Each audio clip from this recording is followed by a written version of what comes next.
Alright, in this episode we're going to set up the electrical box, and that's not my electrical control panel, which is over a little bit more accessible, but this is where the larger components like the solar charge controller, the inverter, some of my bus bars are all going to fit and manage my batteries and everything behind the scenes. So it's not super accessible, it's a little tucked away down here, but we have this nice white box, and before I punch a bunch of holes in this, we decided we're going to template it. So I've got all my components here traced onto paper. We're going to lay them all up and make sure we have enough space for all the wiring, all the breakers, and everything so that we can hopefully do this once and do it right. All right, first of all, the biggest thing in the list is the inverter charger. This thing is a bit of a monster and it takes up a lot of space, but it does a lot. So it can charge the boat off of AC power, off a generator or shore power. It can charge the boat off of the solar panels, so I have a large solar charge controller in this. And of course, you have the inverter running all of the AC systems on the boat. That's your laptops, your chargers for random devices, your refrigerators, in my case, the freezers, and then any power tools and any other stuff I want to run on the boat. Next up, we have wind rectifiers. Now, this is something I never actually managed to set up properly, but if you have a good giant wind turbine, you're going to have three-phase wild AC coming off the wind turbine that you need to rectify. So those take up space and produce heat. And then from there, they go to wind charge controllers. A big thing I've found that's really handy, especially when you have inverter chargers that are really large, is also having a backup auxiliary charger. So maybe that'll go right there. To charge the 12 volt system, I have a bulk converter that steps my 48 volt down to 12 volt. I can maybe put that over here. And we have a negative common bus bar for my 48 volt system. I'm going to put that up pretty close to my conduit spot here. And we have a positive. I don't like that placement. Maybe I'll put that down here, the negative bus bar, and I'll put the positives right here, maybe. This is really getting crowded. Decided to use this wall over here as the wind charger wall. So we got wind rectifiers, and when we've got the wind charge controllers, might put them up higher and then the rectifier down low. I don't know. Anyway, that I'm pretty flexible on. They've got more room than they really need. The inverter charger is going to take up quite a bit of this space, so this wall's eaten up a little bit. We're going to have room for a couple little things, but nothing spoken for over there. And then a big problem for us is the terminal blocks. So we've got these really high amperage terminal blocks to handle basically the maximum possible draw, which would be potentially having a hybrid drive system in the boat. So that means that I might have a electric motor pulling up to 500 amps. So we got a 500 amp bus bar.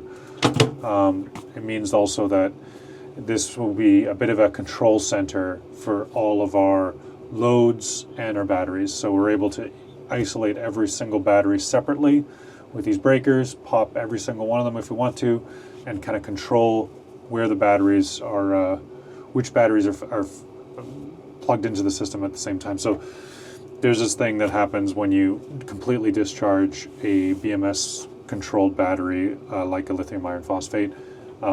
It won't sometimes come back up on its own until it detects a charging voltage.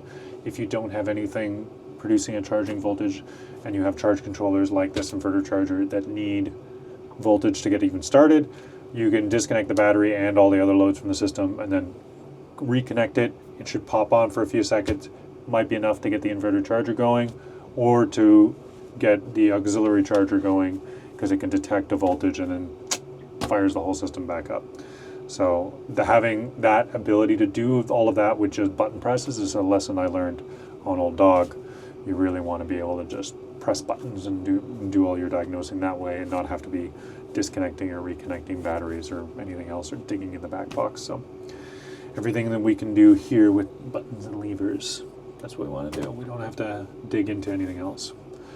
So yeah, right now this looks pretty good. We're gonna have one AC outlet inside the cabinet. It's gonna charge our auxiliary charger so that when we go on to shore power, if we don't want to have this massive charger going, we can just have the small auxiliary charger going. And then positive terminal, negative terminal, and breakers. Lots of breakers. I think that's it for now. Can't think of anything else I want to put in here. It's already getting crowded, and we're gonna have to think about venting this box properly.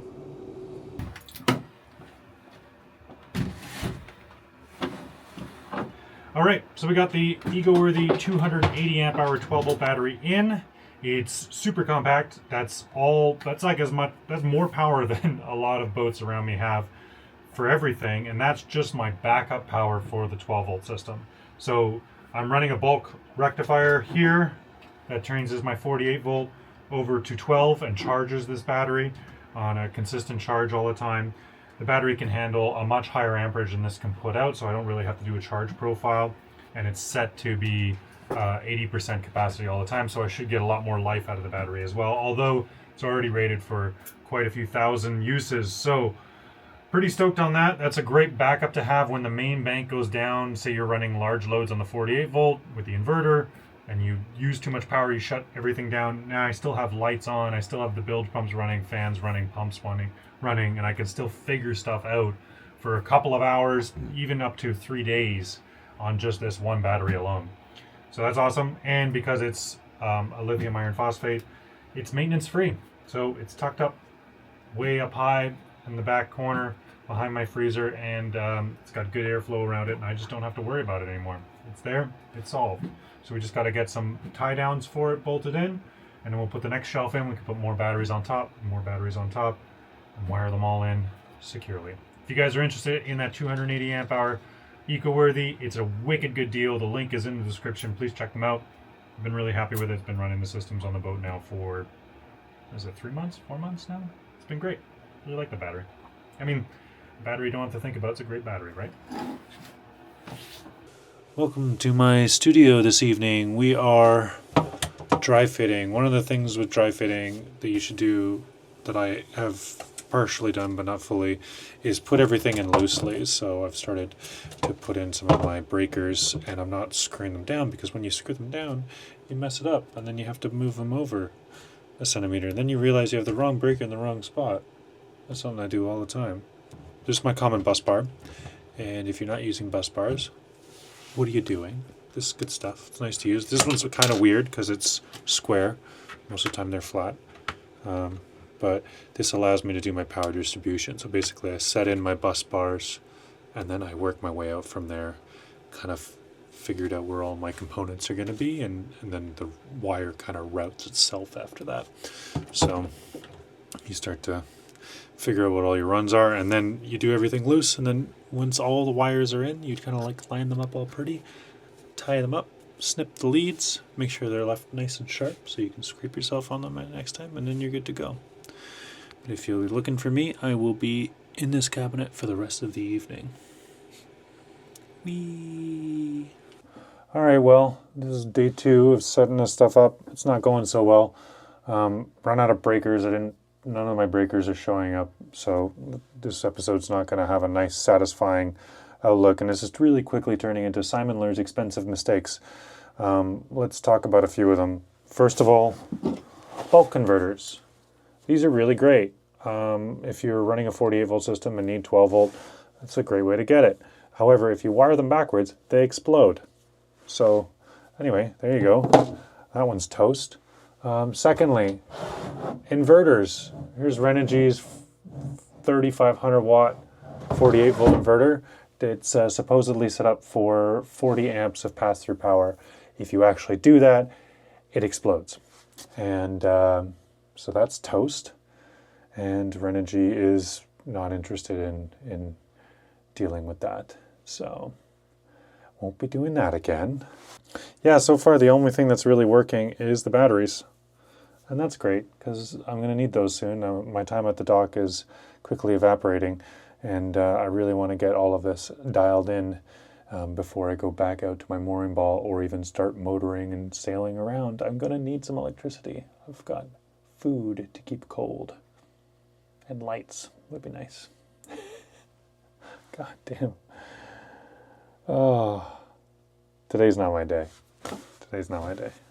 All right, we're back in the solar cabinet. I'm going to try and solve the problem of too much electricity going through my hybrid inverter. Essentially, it's just another component that's taking wear, and even when I get this replaced and fix it with something new, I still don't want necessarily all of the power going through it all the time. Now, if I'm just running the generator and I want to charge up the systems, and of course I'll want it plugged in, but if I'm at the dock for months, like I've been this winter, it's nice to bypass that inverter and go straight to my distribution panel. So in order to do that, I've got this selector.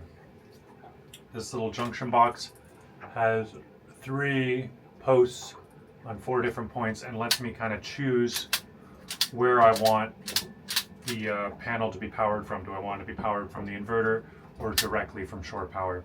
We're going to take the new shore power connection, get that connected, run the main lines, which are like super thick 8-gauge wire, marine wire, and then we're going to wire this all up.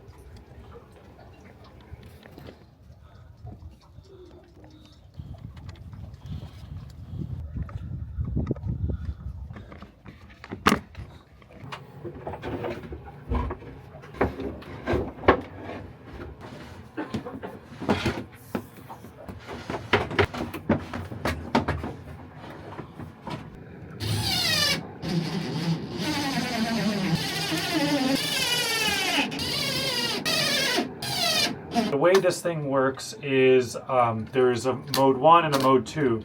Mode 1 bridges the 2 poles, or 6 poles I should say, but 2 on each side of the top side of the drum. Mode 2 bridges the 2 poles of the bottom side of the drum. So it's either this is on or this is on as 2 separate circuits, which means I need some jumpers. And the jumpers part is getting a little confusing.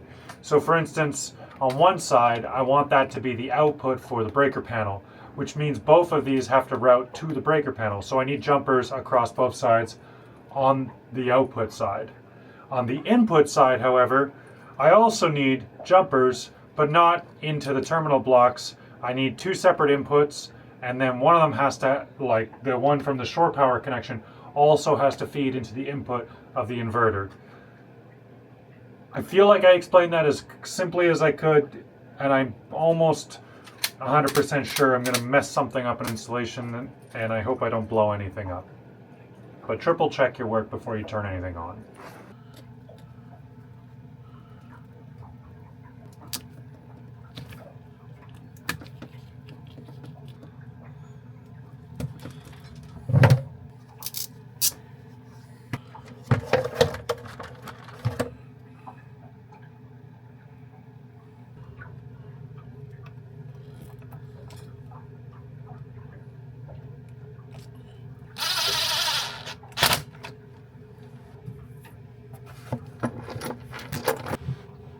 In case you're wondering,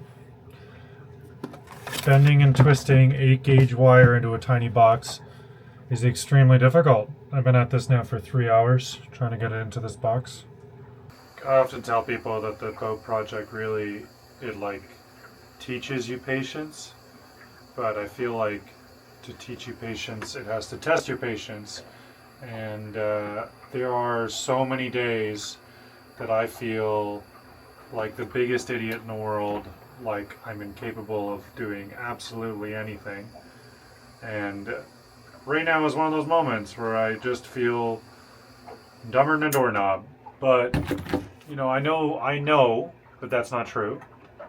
Like, I quite obviously am doing things that are challenging and have achieved things that are challenging. And it's not all failures all the time.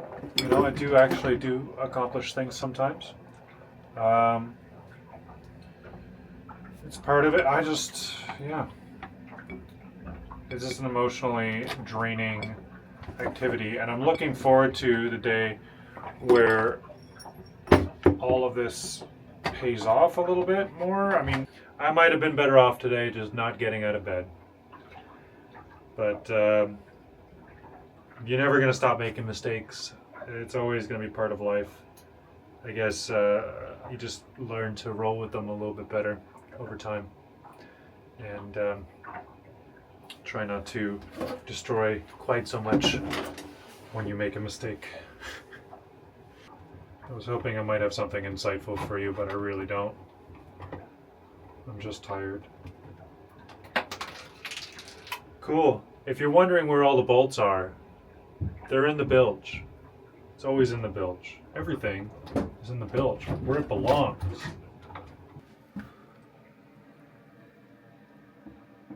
Yeah, it's no wonder I was having a hard time with this, because I was trying to fit 10 pounds of shit in a 3-pound bag. We'll see if I can close this thing up. I thought this thing was so big when I bought it. Just nothing fits in it now. Alright, Ryan, you're gonna scream if something goes wrong. But we officially have shore power coming in to a selector.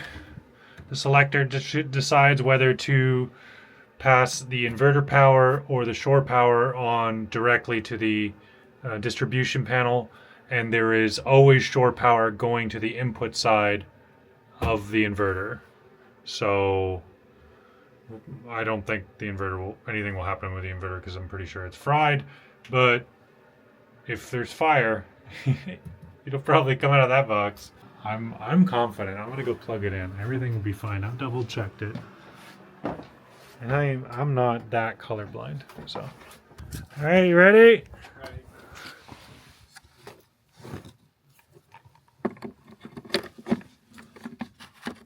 Anything?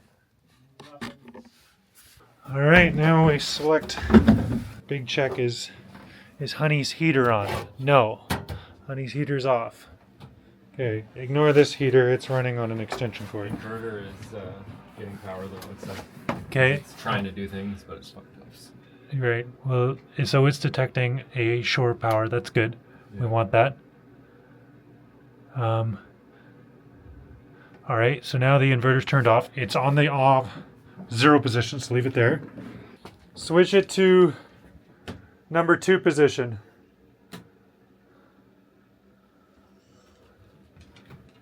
Oh. The polarity's reversed somehow. Switch it off.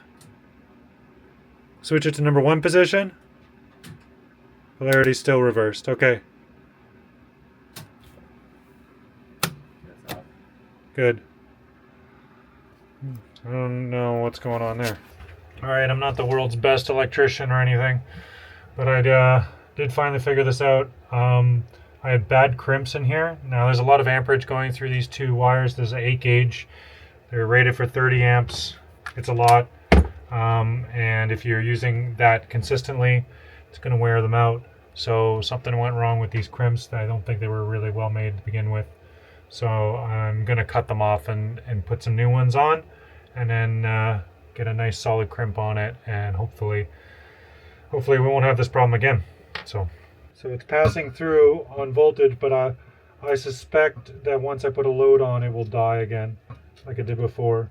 Right. But it could be that this little issue was the issue the whole time and had nothing to do with the inverter. But I find that unlikely, because I tested the inverter independently and found it to be faulty. But who knows, maybe my test was faulty. Okay, I'm going to turn this on now.